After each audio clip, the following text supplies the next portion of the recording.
There we go. Well, that was easy. Okay.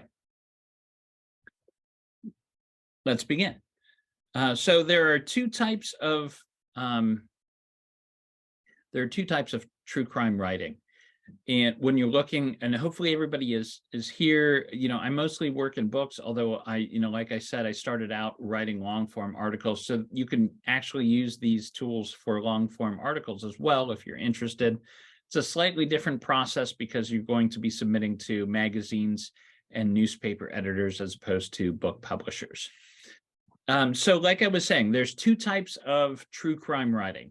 You can write about cases that are solved, and you can write about cases that are unsolved. And that's kind of the line. You either do one or the other, and there are pros and cons to each. So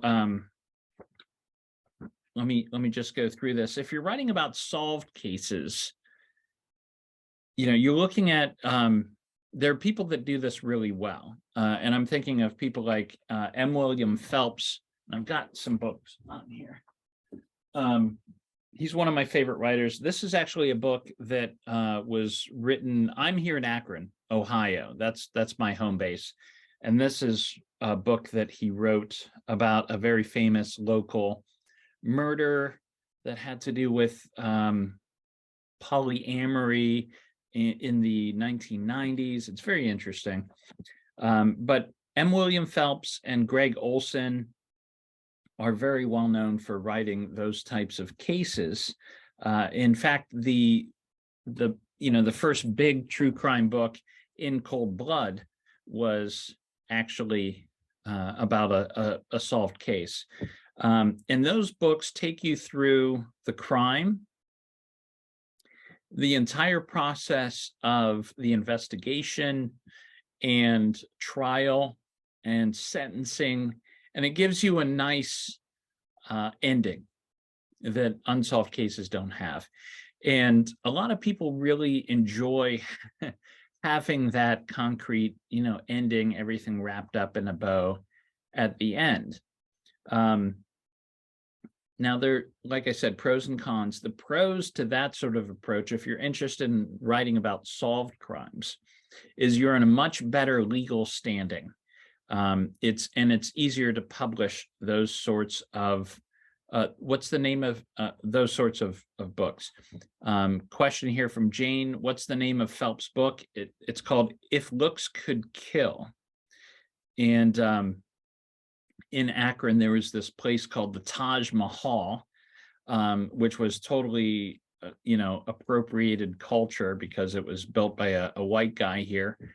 That was a local music venue, and his wife had a couple lovers, and one of them killed the other, and she was eventually tried and put in prison for her role in this whole thing. But then she was let out. It was overturned by the Ohio Supreme Court, so it's a very weird case. But yeah, that's If Looks Could Kill by M. William Phelps. So like I said, if you're writing about a solved case, it's easier to publish because for a couple reasons. It's solved, and publishers, especially today, publishers are all about mitigating risk. You go to them with a book, and they'll look at it, and the first thing they'll do is, they'll ask, what's the legal ramifications of this? Or, is there any defamation in here? Is there, can we get sued for any sort of reason? And with a solved case, what's good is you have trial transcripts. And why that's important is trial transcripts are what's called privileged communication. And privileged communication is kind of, in the United States anyways, is a protective source of information. So it will protect you even if it's defamation. So if a witness is on the stand and they're like, this guy, I know, is a devil worshiper, and he cooks babies in the spare, in his back room, and it's all like, it's not real, of course. If you publish that, you won't get sued. Now, of course, you're not going to publish that because it's false, but you could put it in there as a way of showing how crazy that witness was, right? Now, if you were just to interview that person and they said it, that of course is actionable defamation. They could sue you, but once it's in the court, once it's in the transcripts, it protects you, because what you're reporting on specifically is that courtroom situation that occurred, that happened on the record. So transcripts are privileged. It protects you from defamation. Also, the bad guy, in solved cases, the bad guy is usually already in prison. So you don't have that hanging over your head. If you're looking at an unsolved case, you have to worry about, what are you digging into? Is somebody going to retaliate? This person doesn't want you to solve the crime. Or are they going to come after you? And when I was starting out as a reporter, I remember I had this editor, his name was Pete Kotz, and he used to take us out to the bars in Cleveland. There's this place called the Harbor Inn, which is the oldest bar in Cleveland. It's in the Flats. And I asked him one day when I was writing about the Amy Mihalovic case, I said, are you ever worried that the suspects you write about are going to come for you or your family? And he laughed and he said, nah, he's like, Jimmy, they never come after you. He said, they'll come after the people that you quote in the article. They'll come after the witnesses, your sources, but you're fine. But that's not really the case anymore. Some things happened in the last 20 years where, especially with social media, where everybody's easily found and it's easier to kill the messenger than anything else. So you want to keep that in mind. So with solved cases, the bad guy's already in prison. You don't have much to worry about. Now, the cons with writing about solved cases is it's most likely already been written about. Look at, I'm trying to think of the big cases in the last year that were solved. The Gabby Petito case, for one. If you're writing a book about that case, we're almost overwhelmed with information in that case. And, what are you going to say that's new? I guess with that case, the first person out of the gate might have a book, because it would be the first place where all that information is in a single source. But I don't see much fun in that, in a case that everybody already knows about. What are you adding to it? Also, in a solved case, keep in mind that if you go the traditional publishing route, which is what we're all about and what I'm trying to help everybody aspire to, that process takes 2 to 3 years. So from the moment you begin work, it's probably going to be about 2.5 to 3 years before your book is on any sort of bookshelf.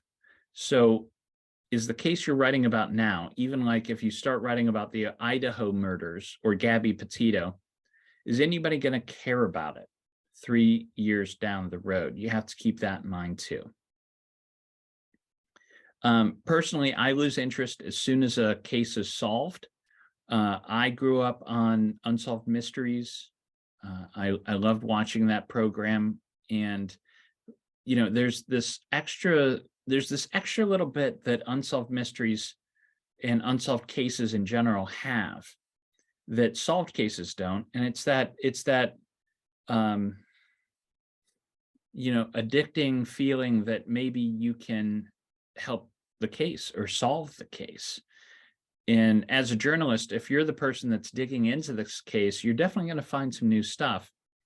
And you're going to have a moment where you feel like, oh my God, I know what happened. I've solved this case. It's going to happen. But, to actually literally solve a case, it's very few and far between. Very rare. It's very, very rare. Very few authors have ever actually done it. And maybe they'll have one in their whole career. But I'm a terrible gambler. I like the terrible odds of something like that. So if you're interested in writing about, and that's not to say don't write about solved cases. If that's what interests you, by all means go for it, because those are the books that's an easy sell for publishers, like I said. And those are the books that people like to read. They'll interview readers, and invariably they'll say, I like an ending to a book. It needs to have an ending. If I read about a crime, I need to know it's concluded. So go for it. If you're interested in writing about unsolved crimes, though, the first question you should ask yourself is, how long should you wait before you can feel good about writing about a case? If it's unsolved, how long should you wait before you really start delving into it? And personally, I would not touch a case that's less than 5 years old. Again, looking at the Idaho murders, and hopefully everybody's familiar with this. It's a big story in the United States. 4 underclassmen or college students in Idaho murdered in their townhouse, and this guy was just arrested last week or the week before. So before he was arrested, there was all this interest in the case, and I'm sure there were writers thinking about writing about it. But the reason I would wait until at least 5 years on a case like that is because you have to allow the police to do their job. And really, it takes a while for a big case like that to be solved by police. You have to let them do their footwork. And again, with unsolved cases, there's pros and cons to that as well. The pros with writing about unsolved murders or disappearances is there's probably a larger public interest in some of those stories, because simply of the fact that they're unsolved. You'll have people on Reddit and web sleuths and Facebook, and if you don't have a presence in those areas, I strongly suggest that you learn about those social media outlets and get an account on those, because there's a lot that happens there at the moment. And actually TikTok too. TikTok has become big in the true crime world. There are subreddits like Unsolved Mysteries and just true crime, where they will debate these unsolved cases, and you can see where everybody's kind of focused and pick up on avenues of investigation there. Another good thing about writing about unsolved cases is you're actually doing something good, for society. You're providing a service, and by providing the information about these mysteries, you can, if you don't solve the case, you can provide the information for somebody that might know something about the case but don't realize that they're a key to solving it. Might have that puzzle piece that's missing. And for instance, so the Amy Mihalovic book, and I'm going to talk about that in more detail a little bit later. But when I wrote it, it was published in 2006. And Amy was a 10-year-old girl from Bay Village who was abducted and murdered in 1989. The case remains unsolved. And I tried to put as much information in there as possible, because we don't know what the clue is that will solve the case. We don't know what's going to make sense to somebody and be the piece that makes it all make sense. And so there was this character. Amy she was taking riding lessons. She rode horses, and she had a riding instructor with the last name of Tomsu. And I thought that was a very interesting last name. I've never heard it before or since. And I fought with the editor. The editor said, hey, you mentioned the horseback rider's name once. He's like, I don't think it's important. Let's just cut it and refer to her as a horseback riding instructor. And I said, no. We don't know what's important and what's not. It's a very unique last name. Let's leave it in. So we did. So flash forward to 6 months after the book was published. And I get contacted by a woman who was Amy's age at the time of her abduction. And she said, hey, I just wanted to let you know that I was called by Amy's killer too. And if, going back just a little bit, if you're unfamiliar with the case, there was this, whoever killed Amy was calling her in the days leading up to her abduction when she was home alone after school. And he said, hey, meet me at the shopping plaza on Friday, and I'll take you to get a gift for your mother. It'll be a surprise. And that's how we lured her out.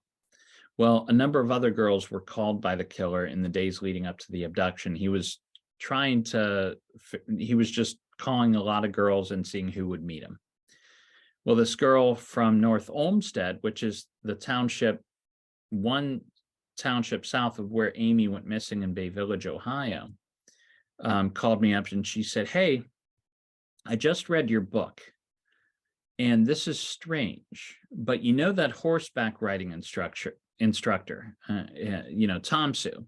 She said, I had a math teacher the year that Amy was abducted, and his name was Tom Sue. She said, I wonder if he was related. And sure enough, he was the brother of Amy's riding instructor. So now we have a link between Amy and this other girl that was called by her killer. And how did he know her personal home number? Well, a teacher would certainly have that info. So the police were all over that information. And that just shows you that the smallest bit of info that you can publish might break this case. So with unsolved cases, you never know, how your writing can affect these cases. And it brings more attention to cases that need solved. Now, there are some definite cons to writing about unsolved murders and disappearances. First of all, you're much more likely to be sued. You don't have the protection of these trial transcripts to protect you from defamation. So, the first thing, and I'm getting a little ahead of myself, but if you're interested in that sort of writing, which I certainly am, the first thing I would recommend is getting defamation insurance. And I was surprised to find out that this was actually a thing, but I looked into it about 3 years ago when I was still working on the Maura Murray case, and there were crazy people coming out of the woodwork, and I'm like, I'd feel safer if I had some sort of protection. And if you work for a newspaper or a magazine, their legal team will protect you. But a lot of us are freelancers who are going out and writing this book in our spare time. We have no protection from that corporation. So you need private defamation insurance, and it's not that expensive. You can get a policy. My policy is through Berkshire Hathaway.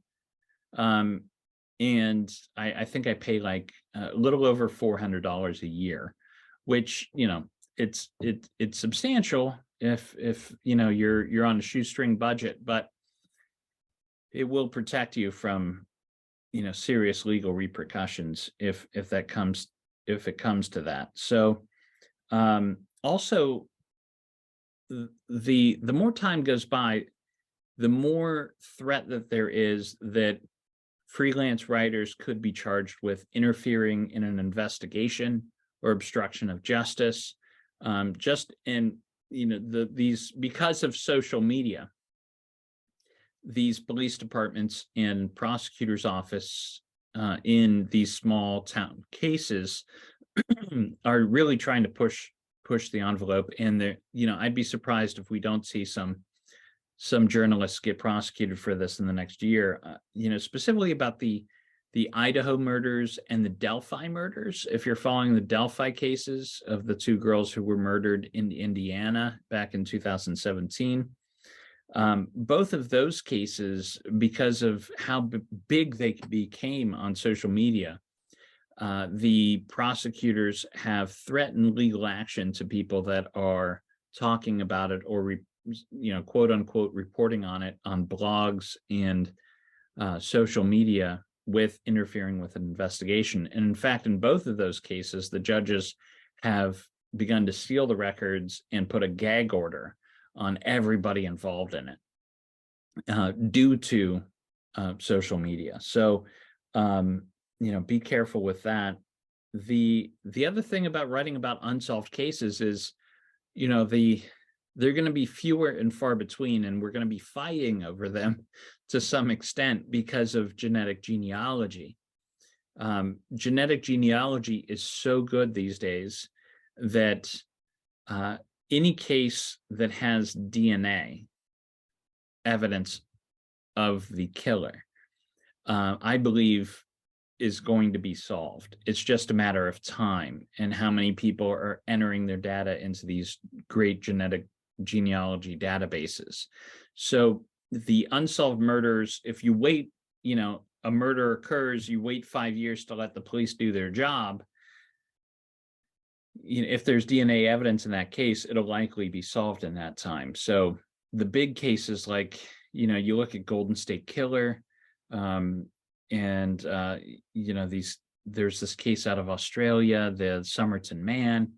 All these big cases are being solved by genetic genealogy. So the really cool, big unsolved cases are going to be fewer and fewer in the near future.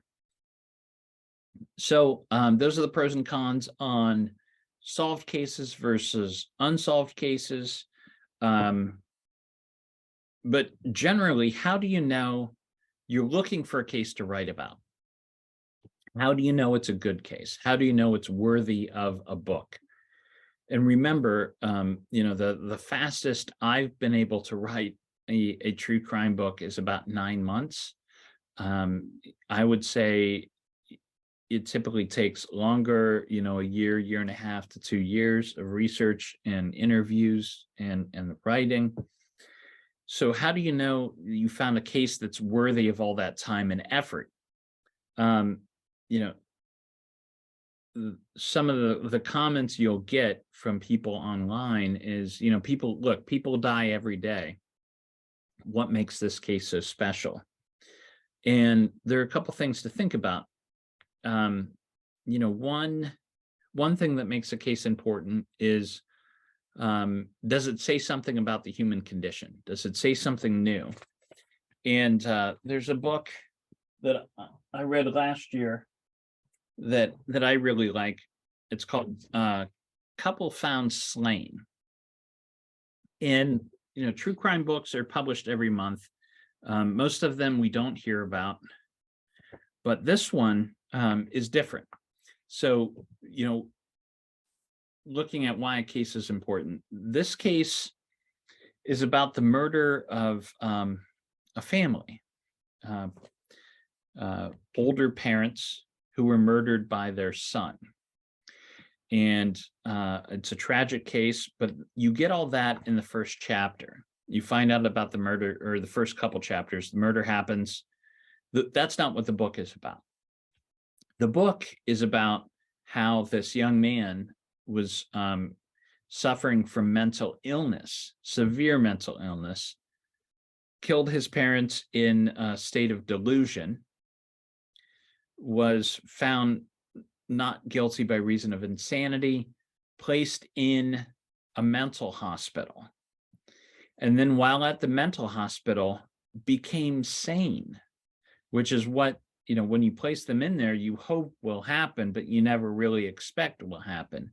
Well, what happens when you create, when you're responsible for a double homicide, and then you become sane in a state facility. Do they let you out? Can they let you out? Is that a good thing? So it becomes a bigger argument for what happens in that situation, which makes this story and this book unique and says something about the human condition. Are we able to forgive this person for something he did that was so terrible because he wasn't in the right frame of mind? Another way that you can come at a story is asking yourself, does it explore something new? Does it tell us about something that not many of us know about? Does it explore, for instance, a subculture? Is there a subculture of some sort? And I think of this book, it's called Bones. It's by a writer named Joe Tone, who actually got his start at Cleveland Scene as well. This came out a few years ago. Now, Bones, it's not your traditional true crime thriller. It's about quarter horse auctions, which, as soon as you say that, it's like, you're falling asleep. It sounds kind of boring, but it's about how in the South, these quarter horse auctions are used to launder money for drugs and the drug trade in South America and Mexico. So it's a total subculture I knew nothing about. Most people don't know anything about, and this writer jumped into and escaped to tell the tale. And so that's unique as well. Is the story compelling? I look back to how I came across the Maura Murray case to begin with, which was the subject of my last true crime book, True Crime Addict. Now, before that, the biggest book I had published was regional. It was the book on the Amy Mihalovic case. So I was looking for something. I finally had an agent. I was looking for something bigger, something on a national scale. And I took my time trying to figure out what would be the best case to write about, or the most interesting case. And at the time, my son was about 5 years old, and he would take naps in the afternoon, like around 3 or whatever. And I would watch these old Unsolved Mysteries or 2020 specials on true crime. And I remember one day he took a nap, and I was watching this 2020 special that came on, searching for an idea for a book. And it was a 2020 special that was on the disappearance of Brooke Wilberger and Maura Murray. And Brooke Wilberger, it was a tragic case, but it was a pretty typical abduction and disappearance. And then they started talking about Maura Murray and the details of her disappearance. And I realized it was something different. If you're unfamiliar with Maura Murray's story, I'll try to summarize. She was a student at the University of Massachusetts Amherst in 2004. It's actually the week that Facebook launched, by the way, which makes her the first big story of the social media age, which in itself makes it kind of unique. But she emailed her professors on a Monday afternoon, said, "There's been a death in the family. Hold my work till the end of the week." That was a lie, we find out later. She drives to the bank, empties out her bank account, about $280, gets into her car, goes to the liquor store, buys way too much booze for one person, box of wine, other liquor bottles, drives north into the White Mountains of New Hampshire, which is about a 2.5-3 hour drive, gets into an accident on the side of a country road at about 7:30 that night. So remember, it's February, it's dark up there. She wrecks into a snowbank. Now, it's in front of about 3 houses, and some of the neighbors hear the accident happen. They call the police. And so we know about the time that she crashed because that's when they called 911. And the officer who responded was there in about 7 minutes. So somewhere in that 7-minute window, Maura Murray disappeared, never to be seen again. And I realized this was a unique case because it wasn't just one mystery. It was actually two. What happened to Maura Murray, but also what was she doing in the White Mountains to begin with? So the reason I decided to make that the subject of my book is because I was trying to play the odds. And I figured if I could solve one of those mysteries, I could get closer to the answer of the other. If I could figure out what she was doing up there, I could figure out why she died. And so I just felt I had a better chance of success. And that's what led me to write about it and fall into that deep, dark rabbit hole. So is the story compelling? And the only real way to develop that sixth sense of finding the right story, of finding what's compelling to readers, is to read. And if you're interested in being a true crime author or writer in general, you need to read all the time. Have a book with you wherever you go, even if you have a couple minutes just to glance through it. You need to understand what's already been written, what works, what doesn't work, and develop that sense of when you find the right case, you know that this is the one. Here's another big important part. So, consider all of that part one. Here's part two.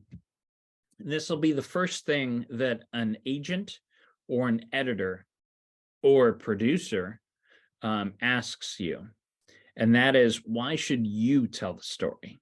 Which is it's a totally annoying question, right? Like, I want to tell the story because it's interesting to me. Hang on one second. Did I miss? I'm still trying to figure out how all this works. Has anybody raised their hand for a question yet? I'm looking at No, okay. Nobody yet, James. Oh, is that Marcia? Yeah, sorry. Oh, hi. Thanks. Okay, great. Okay, everybody's still with me. Let's continue. So the first question you're going to be asked is, why should you tell the story? It's a very annoying question.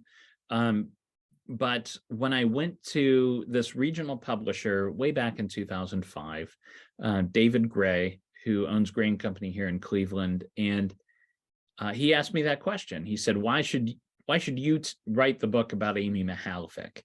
And I told him a story. And this is the story that got the deal that day. And it's because it's a personal story. So Amy and I were the same age. We were both born in 1978. Do the math.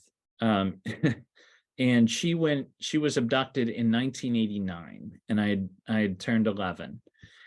And she was from Bay Village, which is this ritzy suburb on the west side of Cleveland. My mother at the time lived in Rocky River, which was literally across the tracks from Bay Village.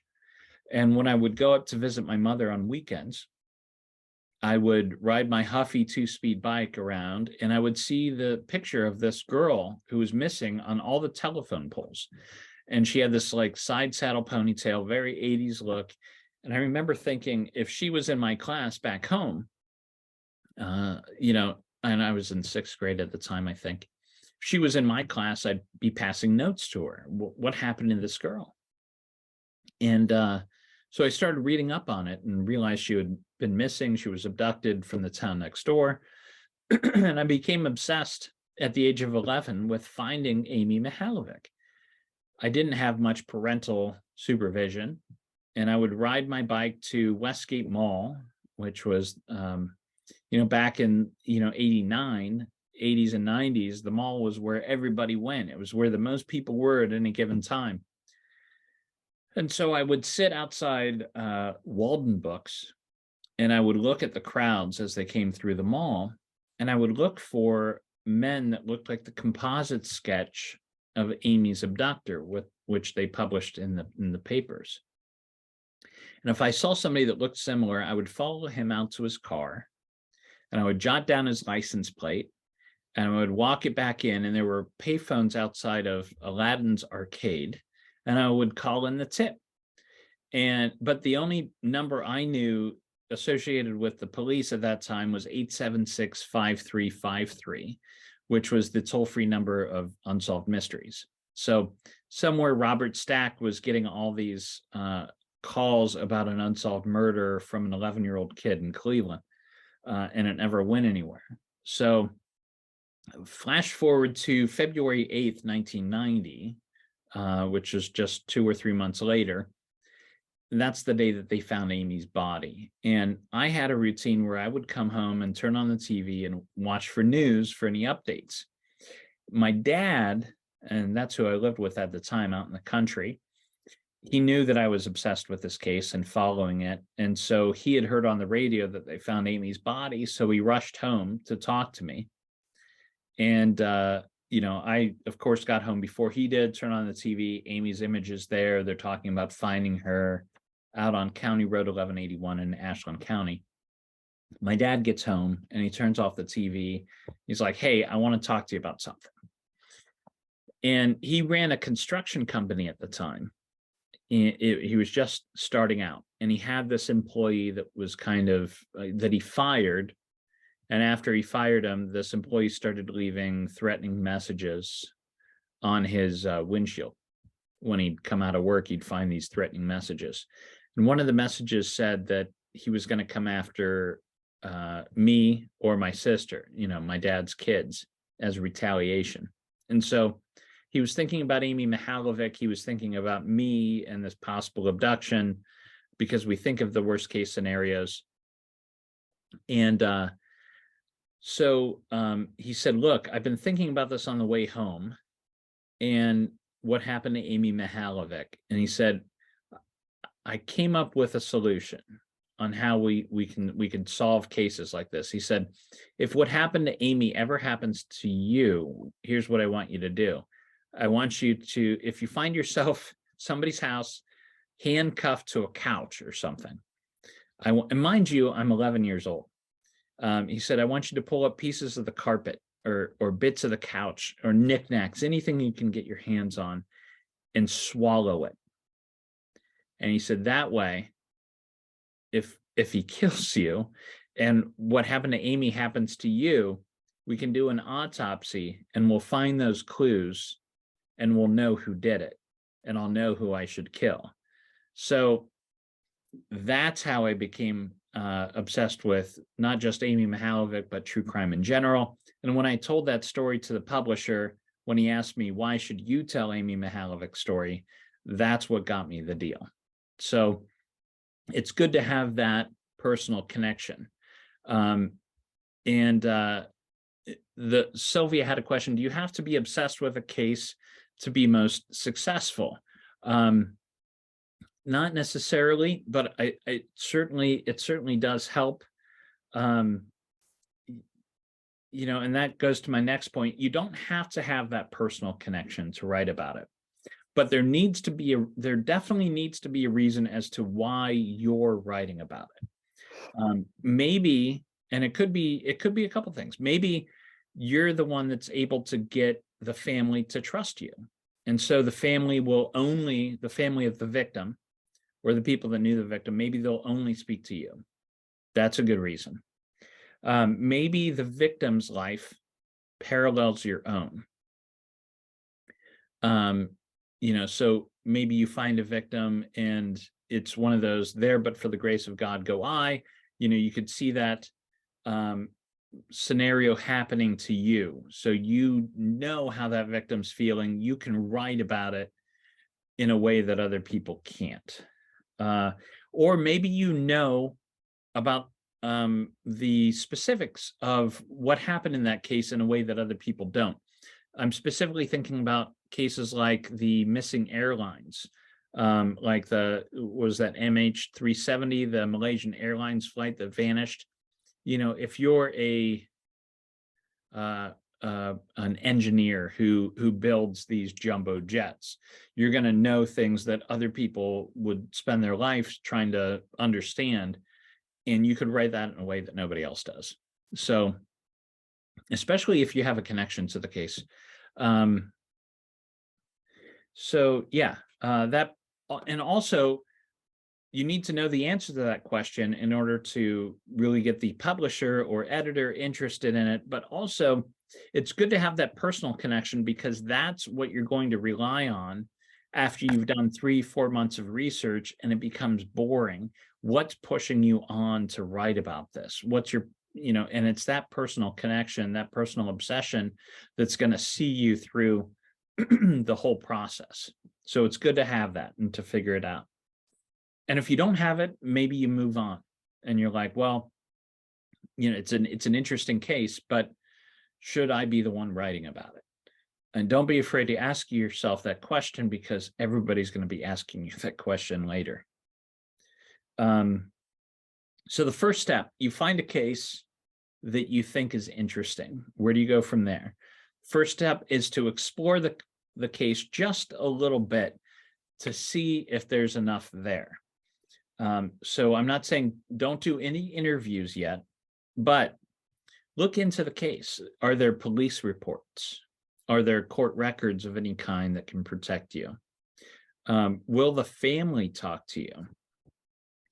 And I've probably written about 30 to 40 articles on true crime. I've published I think 4 true crime books so far. I've got another one coming out in June. Every case is different. And it's really helpful to have the family on board. And I will never again write a story or an article where the family is not on board. I did that with Maura Murray case. And it's been nothing but a nightmare for me since then. But with the Amy Mihalovic case, her father, unfortunately her mother passed away, but her father's still around, and he invited me in. He's like, look, if you can help this case at all, more power to you. Here's everything I know. So that's one end of the spectrum. The other end of the spectrum is Fred Murray, Maura Murray's father, who never wanted a book written about it at all and never would talk about it. So usually it's somewhere in between. You get a family that's slightly reluctant, but they'll share information. So, but you got to know that going in before you commit your time. Are you going to have that cooperation? Similarly, are the police going to talk? And I've had cases where there was a woman who was murdered here in Cleveland in 1964 named Beverly Jaros. And I went to Garfield Heights Police and I said, hey, I'm interested in writing about this case. They brought me in, they opened up all their files. They gave me total access. I rode along with the police for a while. But then the Amy Mihalovic case, the police were very, very tight-lipped, even though it's, it happened in 89 and we're in 2023, they still keep everything really, really close to the vest, as they say.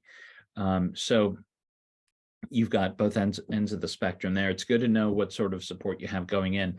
Sylvia asked a question here. Why, I think she read True Crime Addict about the Maura Murray case, and she asked, why did you weave some of your own story into True Crime Addict? And, we'll get to this in later classes, but there's a movement in true crime that started, there's kind of a bigger picture here that actually begins with a novel called The Girl with the Dragon Tattoo that many people are familiar with. But the true crime stories that have come out in the last 5 to 8 years have been a little more personal, where you're getting more of the story of the journalist mixed in with the story of the mystery. And so I felt a little bit of that when I was writing True Crime Addict, but also, I was writing about a young woman who disappeared. We don't know, by the way, if Maura left on her own to start a new life or if she was murdered. They've never found a body. We don't know. There's no evidence of a crime. It's a very weird mystery. But I found these unsavory things, and I felt that the best way for me to feel comfortable talking about that is if I also spoke as honestly about myself. And so, I talked in that book, it's called True Crime Addict because I am an addict. And part of my journey in that book was talking about um, my addictions, not just with alcohol, but with opioids and things like that. And I figured I could only be open and honest and revealing about Maura if I were to shine that lens, turn that lens on me too. So, and it seems like people are ready for that sort of storytelling again. So that's why I included a lot about me there, and that again goes back to personal interest and why you should be writing this story. There's James, another, yeah, sorry, there was another question above it because I know you're going to address this, okay, but Amanda asked, how do you phrase your contact emails messages? I don't know if you see that in the chat right above okay, I Sylvia's do see it question. now. Yeah. So Amanda asked, yeah, how do you phrase contact emails and messages when you speak to the family for the first time in order to get a response? And there's no real clever way to do it. You just say, "Hey, I'm interested in writing the longer story behind this mystery. I think there's more here. Everybody's complicated. I want to get to know this victim a little bit better. Are you open to sharing this story with me? And would you like to meet in person?" I always meet these people in person before I have a lengthy phone conversation or trade many emails. Because if you get face to face with somebody and they see that, they get a feel in person that your intentions are good and that your desire is just to tell the story right. And it goes such a long way. And you can't do that over a phone call or email. So I try to set up that coffee or a drink or something right off the bat in order to kind of, break the ice. And, lately what I've been doing is, saying, look, I'm looking I'm looking for a new case. I don't know if this is it, but I'd like to learn more. And so you get rid of that, um, pressure of them knowing that you're going to write this book, right? They're just meeting with a writer who's thinking about it, is interested in knowing more about this case. And that's the way I would approach it. That's the way I think would be the smart way to approach it, because that still gives you an out. And maybe that conversation will happen and you'll find out that, oh, wait, maybe there's not a whole book here. Maybe they don't want the story told. And you don't have to commit to anything. So that's the way I'd handle it. Sometimes you'll find a case in the news or online that looks really interesting, that would make a wonderful book, but can't be written.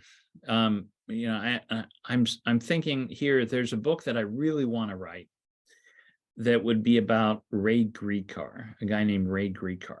Now, if you're not familiar with the story, Ray Greekar was a prosecutor in Pennsylvania. I see Beth is here from Pennsylvania. Ray was the prosecutor in State College, PA, Center County, and he disappeared in, I think, 2005. And he was close to retirement, and he decided to skip work one day and go to an antique store in the Happy Valley out there in the one of those small towns. And he drove his little car out to the antique store and parked, walked into the antique store, and then vanished. And his car was still sitting there the next day. Nobody knows what happened to him. And then you start getting weird clues in the next couple months. There was a woman who was with her son walking. Behind the antique store is the Susquehanna River. It's a big river in Pennsylvania. And they were walking along the banks and they found a laptop. and they turned it in, and the police discovered that this was Ray Greekar's laptop, and somehow it had ended up in the river. And not only that, but the hard drive was not in it. I think like a week later, they found the hard drive nearby, like under some soil. And it looked like the laptop, somebody had removed the hard drive and thrown them both in the water in an attempt to destroy them. So the question, in some ways, it's very much like the Maura Murray case. There's no evidence of a crime. There's enough evidence to lead you to, oh, maybe this guy started a new life, or maybe he was murdered and it was a cover-up. Because it came out a couple years later that Ray Greekar actually knew about some serious allegations towards Jerry Sandusky.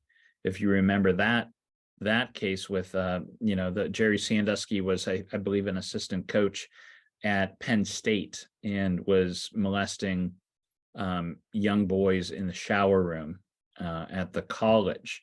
And Ray Greekar knew about this and was considering prosecuting him, chose not to, spoke with the victims, chose not to prosecute Sandusky for some reason.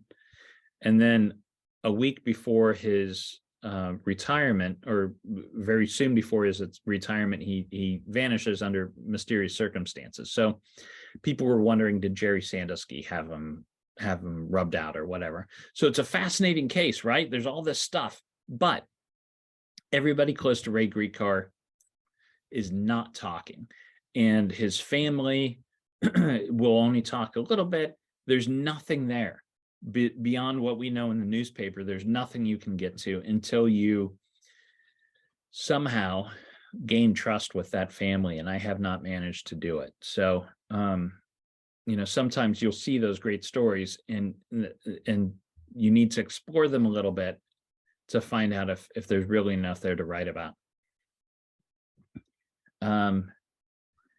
Another thing you should ask yourself when looking at possible stories to write about is, can you live with this story for years? Are you ready to invest your emotional energy into this dark mystery for years? Can you live with that? Because we're going to get into this in a later class when we talk about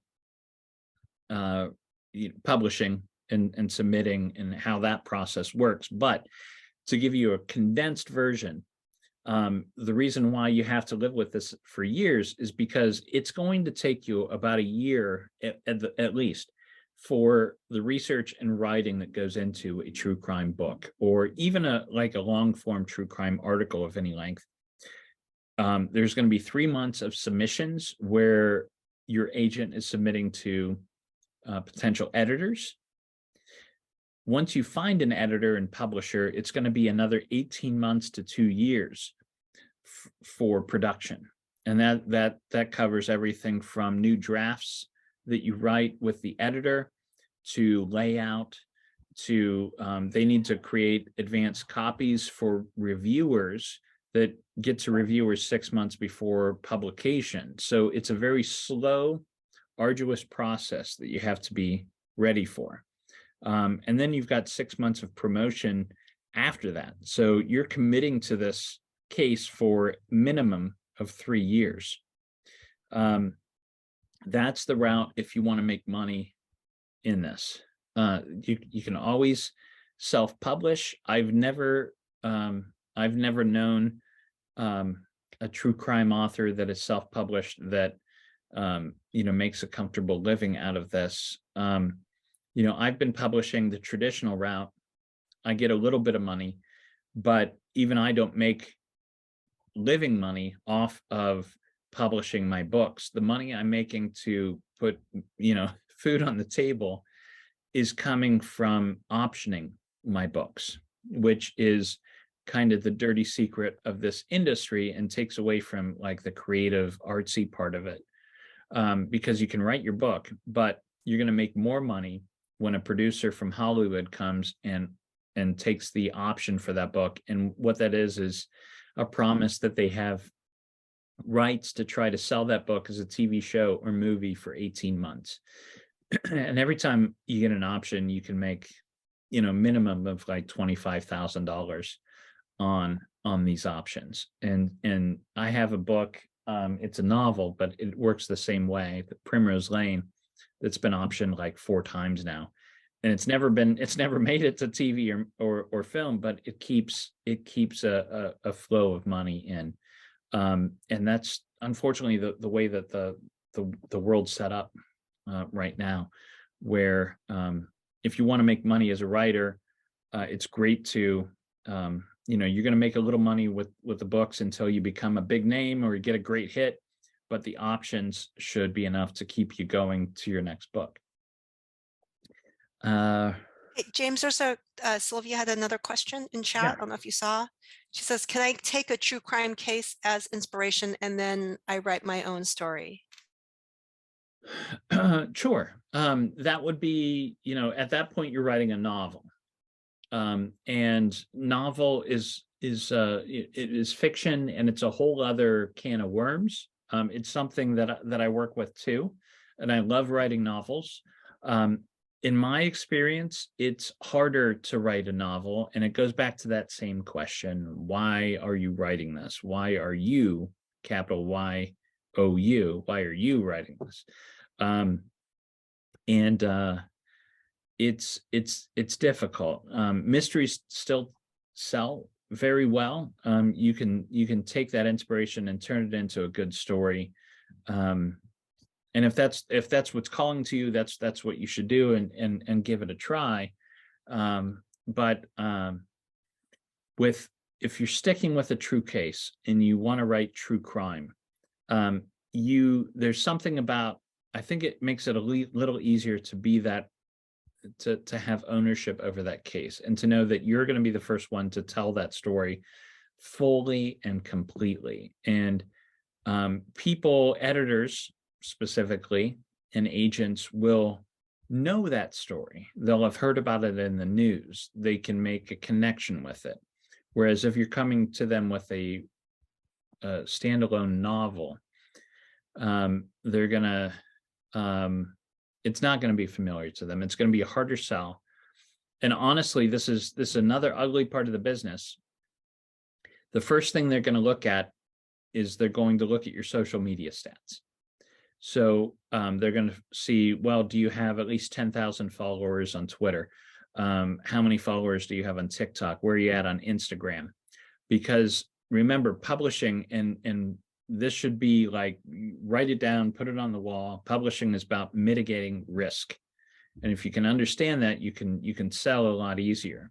How do you mitigate the risk for the publisher going in? If you're an unknown author with an unknown novel, it's going to be a lot harder than going to them with a story that they already know and understand. Especially if you don't have many social media followers. Now, if you have 1 million followers on TikTok, you can write what you want and write your own ticket and contact an editor, and I'm sure they're going to publish it. But most of us don't have that. I've been working at this, since the beginning of Facebook, and I think I have I've worked my way up to about 10,000 followers, and that still doesn't excite anybody. Another thing that's important is self-care. With writing about true crime, and this is becoming something that is being acknowledged more and more, and talked about more and more, is the damage that these cases can have on the people writing about them. And if you're writing about a brutal murder and you're going through these files and autopsy reports on a daily basis, it's going to affect you. So do you have a support system? Do you have a spouse that supports what you do? Do you have friends that you can talk about? Do you have coworkers that you can express what's going on with you? Or a therapist. It's very important with this stuff, because what they've discovered is, and they started seeing this in wartime journalists that were embedded with soldiers in Afghanistan and Iraq, where they're not the ones that are fighting, they're not the ones that are killing anybody, they're just writing about it. But they started seeing these journalists come back, and they're showing the same PTSD symptoms that the soldiers are showing when they return from battle. And they realize that the journalists are essentially picking up trauma like secondhand smoke, and it's affecting them as much as if they were holding that rifle, like the soldier did. So this is going to seep in. It's going to affect you. Do you have that support system? Can you compartmentalize and stay sane through the writing of this stuff? I have one little story here where when I was writing about Amy Mihalovic, I got really invested in that story. I really wanted to find her killer. And it was all I could think about from when I woke up to when I fell asleep. I was trying to, if I could just outsmart whoever did this. And it started affecting me in weird ways. And one day my wife came home, and she walks in the house, and I had removed everything from the living room, like couches, like furniture, everything. I'd stripped it all down, and I was vacuuming and deep cleaning the carpet and walls. And she's like, "What the hell are you doing?" And I said, "I don't know, but something in this house is making me sick.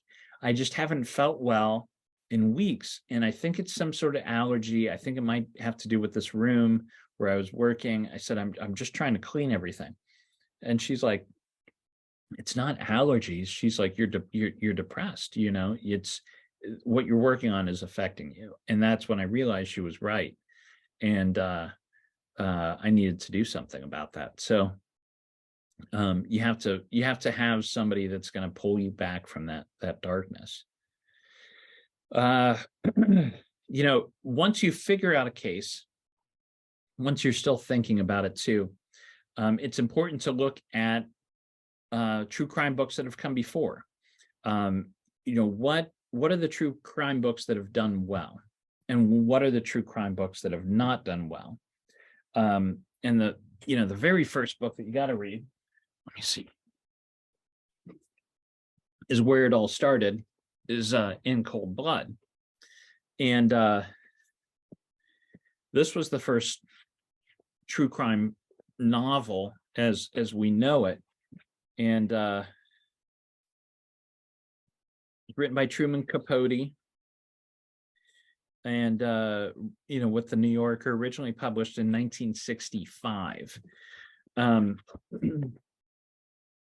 Let me just read the opening paragraph of In Cold Blood. The village of Holcomb stands on the high wheat plains of western Kansas, a lonesome area that other Kansans call out there. Some 70 miles east of the Colorado border, the countryside with its hard blue skies and desert clear air has an atmosphere that is rather more far west than Middle West. The local accent is barbed with a prairie twang, a ranch hand nasalness, and the men, many of them, wear narrow frontier trousers, Stetsons, and high-heeled boots with pointed toes. The land is flat and the views are awesomely extensive. Horses, herds of cattle, a white cluster of grain elevators rising as gracefully as Greek temples are visible long before a traveler reaches them. That, it doesn't seem like much now, but in 1965, when people picked that up, they were confused. Are we reading, is this a novel? Is this fiction? It reads like fiction. Truman Capote, we know he's this artistic writer. This doesn't seem like a crime case, because up until then, all they've known about crime writing is in the newspapers, where it doesn't have language like that. It just gives you the facts. And what Truman Capote does, what he did was show that you can write about true crime with the same language and grammar and skill that you use for the novel. And that changed everything. It began a new movement, actually, that we'll get into in later classes a little bit more, but it's called New Journalism. It was the New Journalism movement. And that is where writing nonfiction begins to read like fiction. What does that mean, though? what they were trying to do is have the best of both worlds. They wanted nonfiction, strict facts, but they wanted it to be interesting and to read like a good fiction story. One of my favorite writers is this guy, Tom Wolfe, who was a novelist, but mostly a journalist. He wrote The Right Stuff, which was about the Apollo missions to space.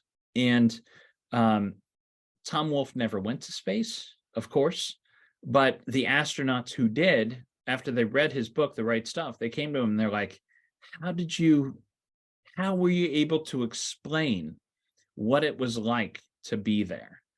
And he said, well, I just did thousands of hours of interviews with astronauts, and he learned about it until he could understand it completely.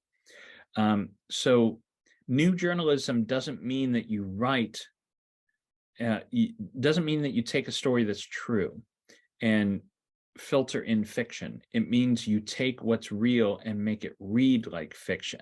But every little thing is still based on fact. So if you're talking about the weather, it better be the weather that was really there that day. If you're entering into a character's mind, a subject's mind, a real person's mind, they better have expressed to you what they were actually thinking. You can't make stuff up. Now, the reader will read this and think, wow, he's so inventive.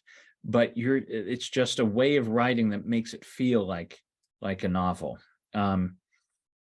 Those make for the best true crime books, and the ones that seem to sell well. Let me give you an example of this, and then I think we're going to go to about 9:30, and then I'll get into some questions. But let me share the screen and go to my desktop. Ignore the, I think I got rid of all my pornography. Let me see. Where are we at here?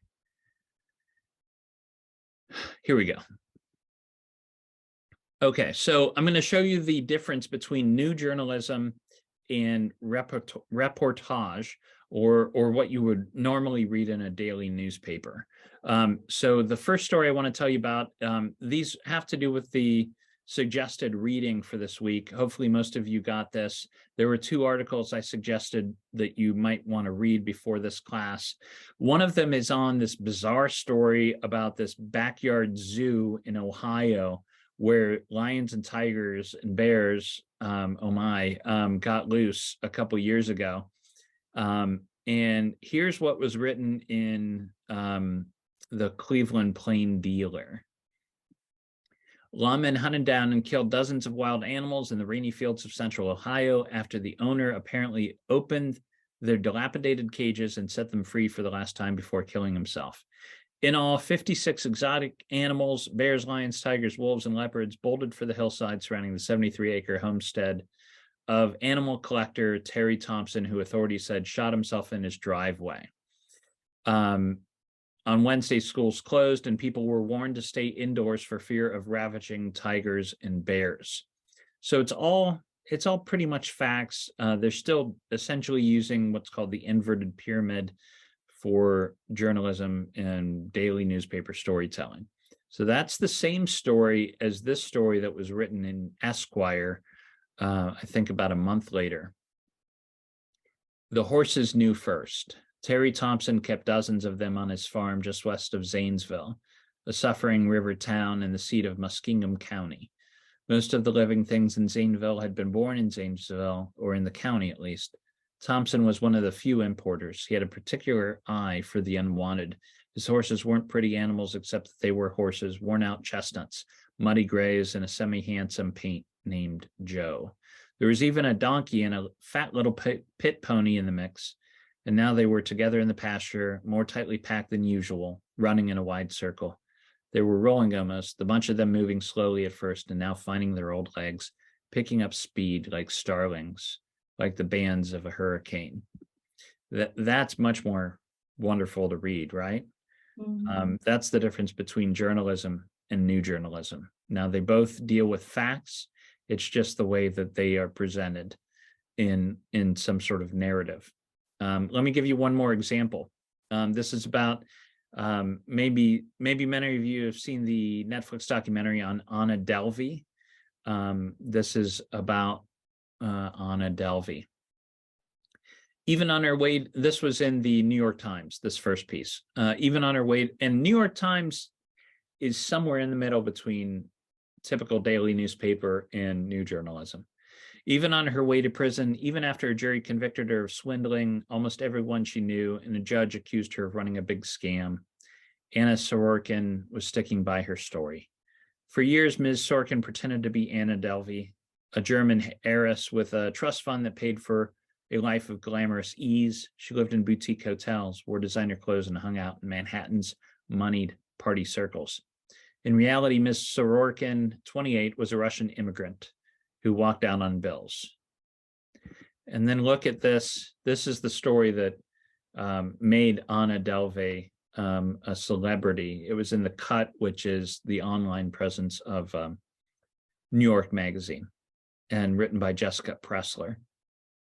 It started with money, as it so often does in New York. A crisp $100 bill slipped across the smooth surface of the mid-century inspired concierge desk at 11 Howard, the sleek new boutique hotel in Soho.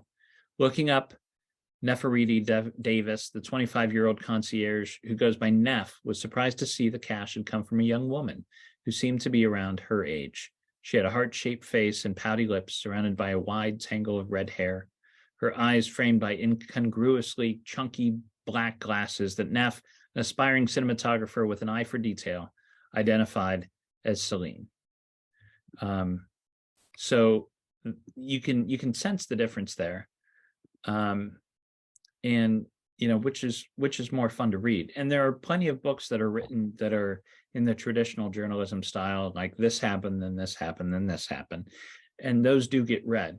But the ones that are lasting are the ones that have a driving narrative that is part of that new journalism process. So I have one other example. You'll never see a traditional newspaper article include a dream. And I was able to do this just once on an article that I wrote for Free Times about 20 years ago. This is on the murder of a young man named Joseph Kupchik. In dreams, Joseph Kupchik never remembers that he's dead, seems unaware that he plunged to his death off a parking deck in downtown Cleveland. It's always up to his twin brother to give him the bad news. His twin brother, John. John's dreams started shortly after Joe died and haven't let up since. Sometimes the two of them are at home playing video games. In this one, they're shooting hoops. Joe bounces the basketball against the backboard into the net, then returns it to his brother. Joe, you're dead, says John. You died. But Joe only stares at him, uncomprehending. He's confused, John thinks, or maybe I'm the one who's confused. Maybe this is real. It's not, of course. Joe is dead in the real world. The cops think Joe committed suicide, but if it was a suicide, he found an unusual way to do it. A growing number of friends and family believe Joe was murdered. Either way, when John wakes up, he'll have to leave Joe behind. So let's give them a moment together. They've got a game to finish just now. And, I was able to get that because it was a very interesting case. I was able to interview this young man, his identical twin brother. So it was like interviewing the victim himself because he looked like and spoke like him. It was very uncanny, but it gave me the opportunity to begin a true crime story, a real story inside of a dream. So that's the fun stuff that you get to experience through this process. If you're looking at cases now, I like the 5-year rule. Give it 5 years. You see these cases that I'm sure people are champing at the bit to write about, like Delphi and the Idaho murders. But I really wonder how much we're going to be interested in reading about those cases 3 years from now. I think there'll be a lot in the Delphi case, at least. It's a unique case and always will be, because you've got these two young women who met up, had something to do with Snapchat and social media in general. The Idaho murders, I think, are going to be interesting as a study of the killer who did this. This young man, we're finding out, was studying criminology and almost aspiring to be the perfect serial killer. So that part of the story might be interesting enough to still read about in 3 years, but that's the sort of questions you should be asking. That's how to look for the perfect case. Yeah, so let's open it up to questions. Anything specific about what we talked about today. We can also talk in general. If you have any general questions too, I'd be happy to answer. I hope everybody had a decent time.